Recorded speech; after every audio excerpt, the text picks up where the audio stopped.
Hello all.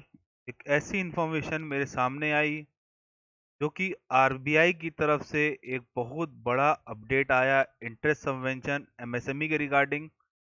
कई लोगों को इसकी इंफॉर्मेशन पहले से होगी, लेकिन जितनी डिटेल इंफॉर्मेशन आपको इस वीडियो में मिलेगी शायद ही आपको इतनी जानकारी पहले से इस मैटर पे हो।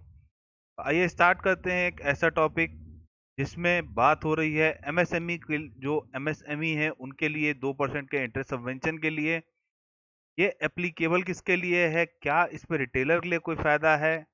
क्या रिटेलर को कैसे बेनिफिट होगा? क्या आपको उद्यम रजिस्ट्रेशन कराना जरूरी है? आप छोटे व्यापारी हैं, उसके लिए क्या सिस्टम है, क्या तरीका है? क्या जीएसटी एमएसएमई का बेनिफिट लेने के लिए कंपल्शन है? कई क्वेश्चन लोगों के दिमाग में थे और उन्हीं सब के आंसर जब जैसे ही आरबीआई का एक नोटिफिकेशन आया 7 तारीख का, 7 अक्टूबर का, तो उस पे कई तरीके के आंसर अपने आप क्लियर हो गए। कई लोग कहेंगे कि इसमें जो था बहुत पहले की पुरानी अपडेट आप बता रहे हैं, तो हो सकता है कि आपको इसके बारे में जानकारी हो।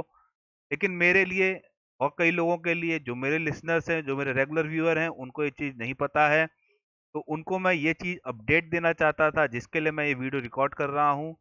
अगर आपको मेरा चैनल, मेरा बताने का तरीका समझ में आ रहा हो तो बस चैनल सब्सक्राइब रखिए और इसी तरह की ट्रिकी अपडेट्स मैं आप लोगों को देता रहूँगा अपने हिसाब से, से कम वर्ड्स में और बहुत ही सिंपल लैंग्वेज में। लेकिन मेरा एक ही तरीका है, जो भी अपडेट आएगा उसको मैं अपनी वर्डिंग में ना ले जाके गवर्नमेंट टेक्स्ट को पढ़ूंगा, उसको समझाऊंगा, ताकि कोई भी वर्ड ऐसा ना हो जो आप लोग कहें कि ये गलत बोल गया या कुछ ऐसा हो। लेकिन आपको गवर्नमेंट वर्डिंग्स के हिसाब से एकदम सही इंटरप्रिटेशन मिल जाए और आप उसको कहें कि हाँ, जो वर्डिंग इन्होंने कही वो एकदम सही है। इसी तरह के अपडेट पाने के लिए आप मेरा चैनल सब्सक्राइब रखिए, ताकि मैं आप लोगों के साथ इसी तरह जुड़ा रहूं। तो ज़्यादा टाइम न लेता हुआ आइए स्टार्ट करते हैं इस इंटरेस्टिंग से टॉपिक को, जो कि है एमएसएमई के रिगार्डिंग।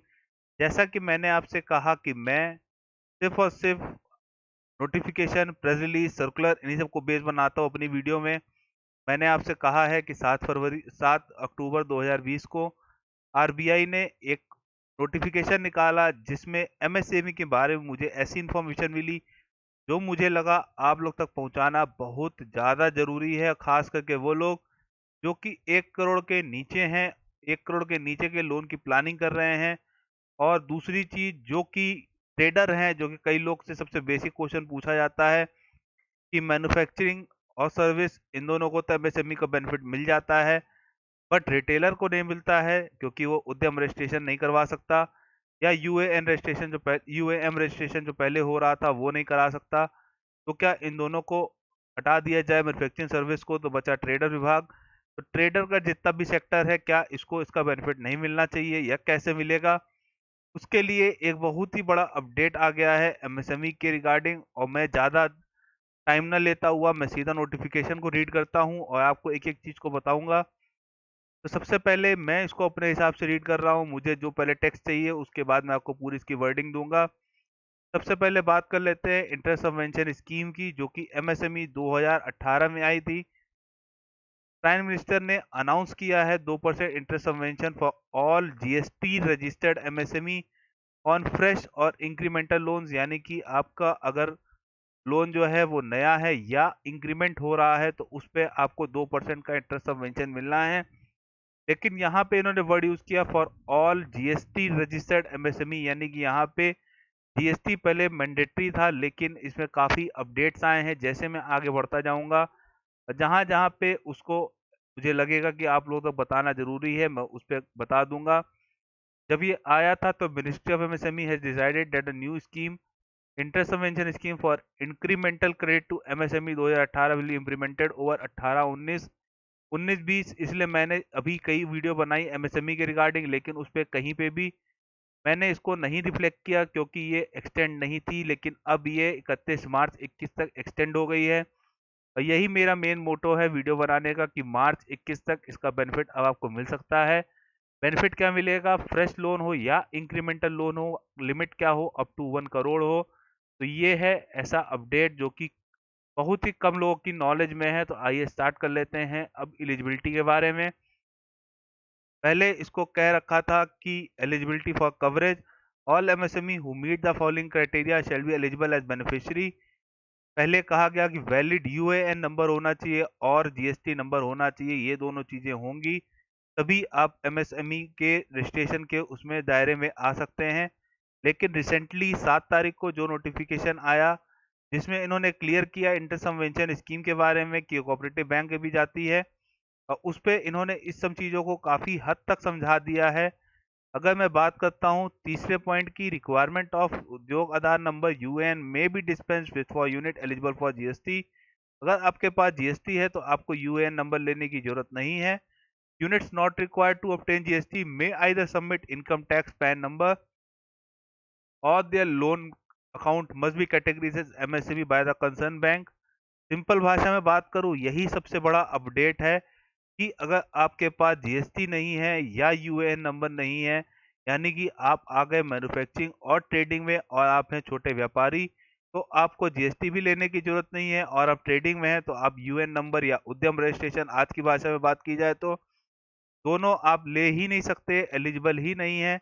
तो आपका काम कैसे होगा, आप एमएसएमई कैटेगराइज कैसे होंगे, ये आप होंगे सीधा पैन नंबर से। पैन नंबर के थ्रू आपका जो लोन अकाउंट बनेगा, आपको ध्यान देना है कि लोन अकाउंट जो है वो एमएसएमई की हेडिंग में बने, यानी कि एमएसएमई की कैटेगरी में लोन जाए, चाहे वो ट्रेडिंग, चाहे वो टर्म लोन हो या वर्किंग कैपिटल लोन हो। तो ये चीज बहुत ध्यान देने वाली बात है।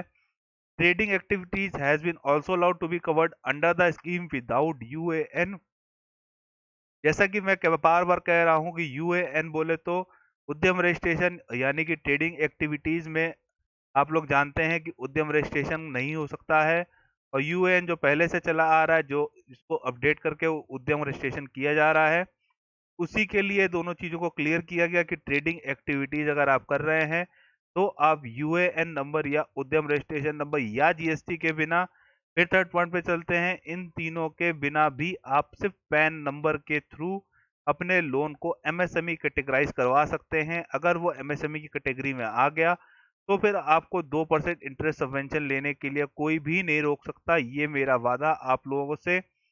इसीलिए मैं बाबा कह रहा हूँ, अगर आप भी प्लानिंग कर रहे हैं नया लोन लेने की या इंक्रीमेंटल लेने की, वो भी अप टू 1 करोड़, तो आपको इसका बेनिफिट मिल जाएगा। अगर आप 1 करोड़ से ज्यादा का ले रहे हैं तो आपको 1 करोड़ तक के इंटरेस्ट सबवेंशन का बेनिफिट कंफर्म मिलेगा। इसमें कोई इफ बट नहीं है, बस आपको अपने बैंक से बात करनी पड़ेगी। इसका कैटेगराइजेशन जो होगा वो एमएसएमई के उसमें होना मस्ट है। और इसमें एक आध बड़ी अपडेट और है जिसको मैंने कलर कर रखा है, मैं आपको वो दिखा देता हूँ।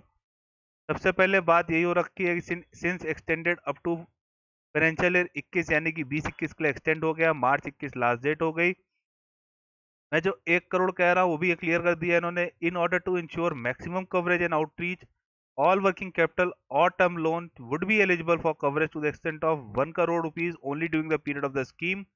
इस स्कीम के बीच में 1 करोड़ तक के जितने भी लोन होंगे उसका बेनिफिट मिल जाएगा। Whenever both the facilities, working capital term loan, are extended to a MSME by an eligible institution, interest subvention would be made available for a maximum financial assistance of ₹100 lakh। यानी कि first 100 lakh रुपए, यानी कि 1 करोड़ रुपए पे आपको उसका benefit मिल जाएगा। 2% इंटरेस्ट सबवेंशन की स्कीम की मैं बात कर रहा हूँ।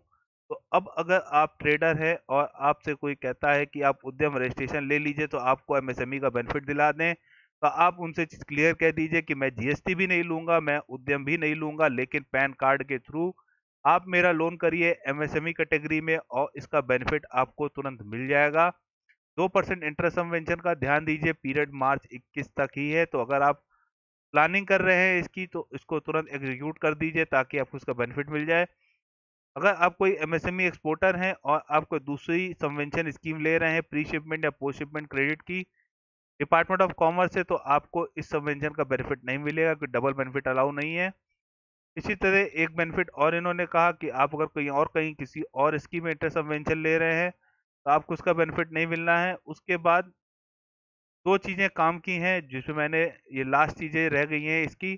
The interest relief would be calculated at 2% per annum on outstanding balance from time to time from the date of disbursal drawal or date of notification of the scheme which is later. तो 2% का interest rate लगेगा outstanding balance पे और इसका आपको मिल जाएगा subvention. उसके बाद बात कर लेते हैं कि जो लोन अकाउंट है वो date of filing claim should not have been declared as NPA. NPA नहीं होना चाहिए, इंटरेस्ट सबवेंशन का बेनिफिट नहीं मिलेगा अगर एनपीए नहीं है तो। ये था छोटा सा अपडेट जो मुझे लगा एमएसएमई के रिगार्डिंग, छोटे दुकानदार के रिगार्डिंग, छोटे व्यापारियों के रिगार्डिंग, 1 करोड़ तक के लोन जो ले प्लानिंग कर रहे हैं उनके रिगार्डिंग।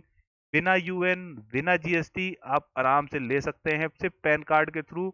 और आपको बैंक से सिर्फ इतना कहना है कि मुझे एमएसएमई की कैटेगरी में रहना है।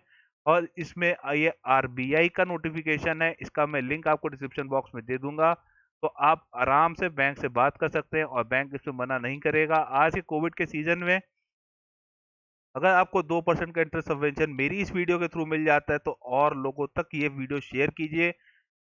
वीडियो की ऑथेंटिसिटी पे कोई क्वेश्चन नहीं है क्योंकि आरबीआई का ये सर्कुलर है, नोटिफिकेशन है, तो मुझे इसमें इफ बट कुछ भी नहीं कहना और आप भी इसमें कुछ नहीं कर सकते क्योंकि ये pure and pure authentic information है जो कि आरबीआई का नोटिफिकेशन है 7 अक्टूबर का। आप खुद आरबीआई की साइट पे इसको सर्च कर सकते हैं। ये था छोटा सा अपडेट जो मुझे लगा आप लोग तक पहुंचाना बहुत ज़्यादा ज़रूरी है। इसी तरह के ट्रिकी अपडेट्स के लिए stay updated, stay tuned, stay subscribe. Till then, Tata.